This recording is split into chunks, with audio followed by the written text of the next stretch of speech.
In this video, I'm going to demonstrate my formative for the third reading formative check-in, in which I'm continuing to discuss how my interpretation of one of the themes of Long Way Down is evolving since my last formative.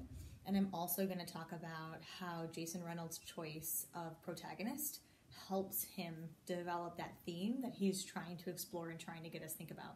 I'm choosing to do this formative as a video so that I can model for you what it might look like if you choose to record a conversation for your summative assessment for this unit. Okay, so just a quick recap.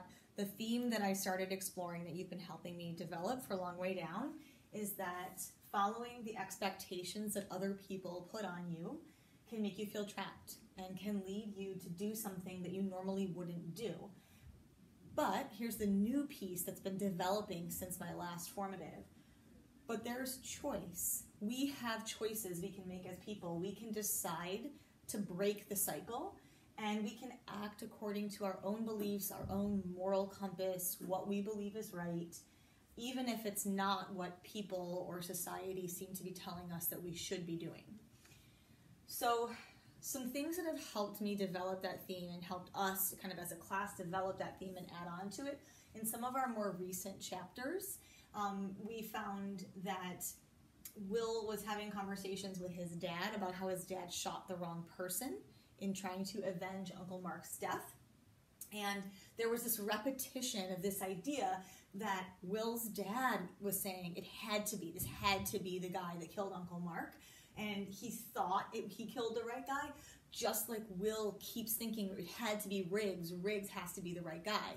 And so we keep seeing the repetition of this idea that a person can believe that they know something, but they can be wrong. So that was one piece that helped us add this second part to the theme, that what we think to be true might not be. And we therefore might need to be willing to change our mind and adjust and do something different than we had originally planned to do. We also see in that scene with the dad, that dad takes the gun out of Will's waistband of his pants, and the ghost of the dad holds the gun up to Will's head, and Will had this big freak out moment. And one of the things he said in the story was that was the first time he had been that close to death. So we keep seeing more of these experiences where it becomes very real it's becoming more and more real for Will. When he first decided to get on that elevator with that gun, it was almost like he was acting out of what he thought he was supposed to do. This is just what you do. This is the rule. You avenge the death of someone that you love. But each of these ghosts keeps coming on and keeps either making it more real for him with their stories, or like in that case, putting the gun to his head and making him feel just how real it is to end someone's life or to be close to having your own life ended. And so that again makes Will start to question. And we see Dad starting to smoke, and that gets cloudier in the elevator now. So that clarity again Will is losing that clarity. Again, we're seeing that symbolism that he's not sure what to do. And I want to come back to this key word in the theme that I've been developing, which is decide.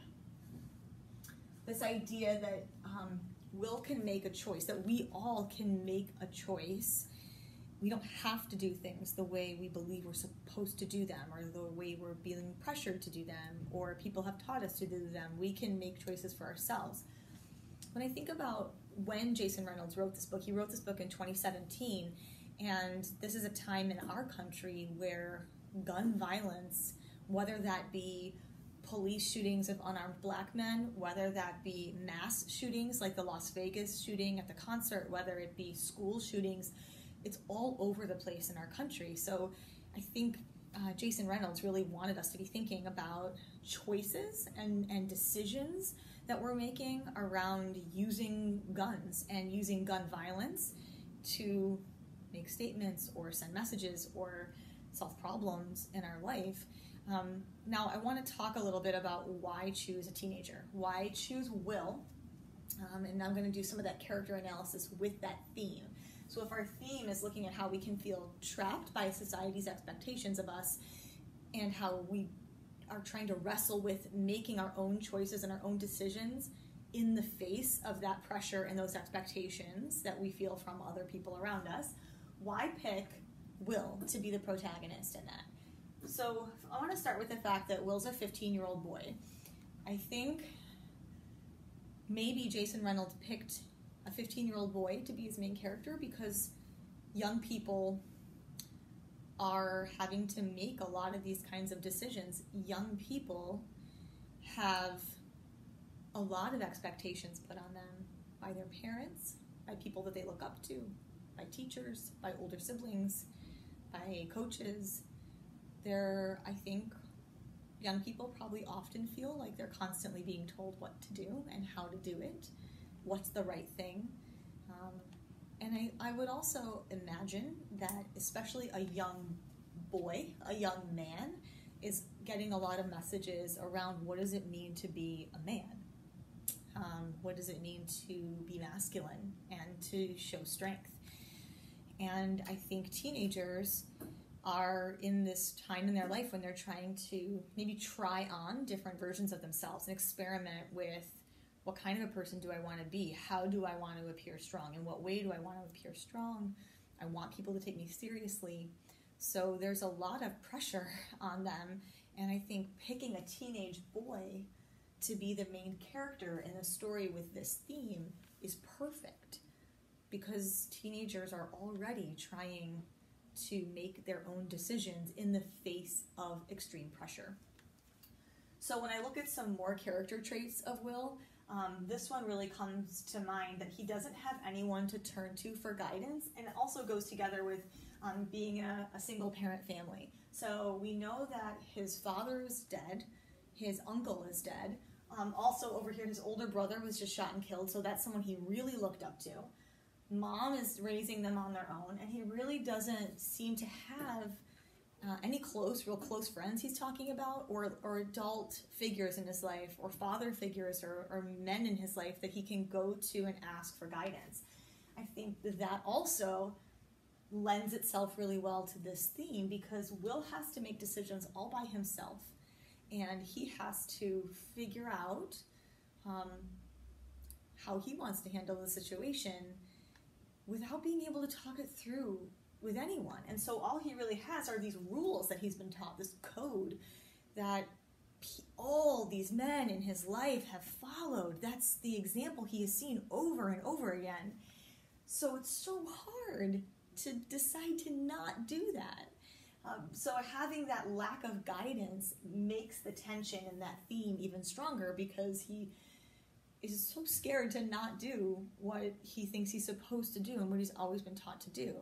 But over the course of this elevator ride, as he's getting closer and closer to actually fulfilling that choice, he's getting less and less clear about whether or not he wants to do that. I think the characteristic that he lives in an urban area where there's a lot of gang activity and a lot of gun violence, that character trait, that part about this protagonist, that's really setting too.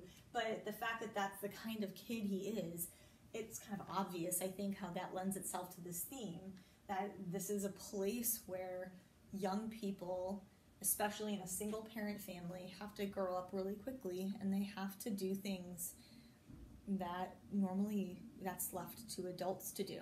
And I think kids who grow up in comfortable surroundings that are pretty safe, who have two parents at home who can take care of them and meet their needs and drive them to lacrosse practice or go to church together and be safe, I think a lot of teenagers who grow up in that kind of environment get to have a childhood. They get to kind of figure themselves out in a safe environment. But kids who are growing up in inner city areas where there's a lot of gang activity and gun violence are trying to figure out who they are, decide how they want to live their life in an environment that is high pressure, not safe, and they are constantly feeling like they need to prove themselves and measure up against a standard. And so there's that idea of being trapped by expectations and constantly being reminded of those expectations and trying to prove that you're good enough and you're strong enough so nobody will come and try to attack you or take advantage of you. not wanting to appear weak. I think that's a much stronger demand on kids who are growing up in the inner city areas where there's a lot of violence than it is maybe on people who grew up in like a neighborhood where I did. I didn't feel quite as much pressure to prove myself and prove that I was strong and tough so people wouldn't bother me.